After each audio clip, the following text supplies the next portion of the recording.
26 passengers of a jet flight were injured at Mumbai airport during an emergency evacuation after a fire alarm went off in the cockpit. Some were hurt because they tried to jump from the plane, while others sustained injuries in the chaos.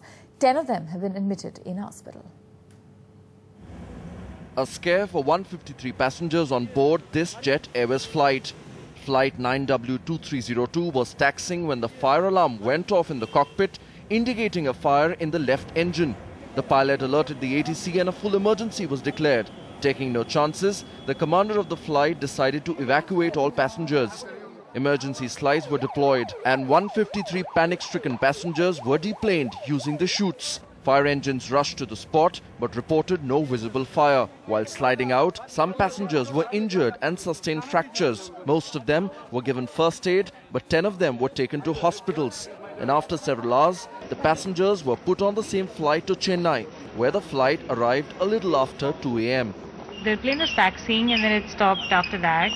And then there were these, guys in the plane, the airline crew. They seemed to give some spare, there's some off-duty crew as well. And suddenly the lights went out and they said, you need to, they announced emergency and said you need to deplane. And then whatever exits were available, so people could only go to the middle exits. And I slid off the wing and I fell on the tarmac. And that's how I hurt my foot a little bit. The crew, you know that people will be about 20-25 years old. They are very young. And this is an emergency situation which was handled very well. Certainly this is a flight passengers will never forget. There is no information yet on the trigger for the fire alarm that went off in the cockpit. That will only be clear in the investigation that follows.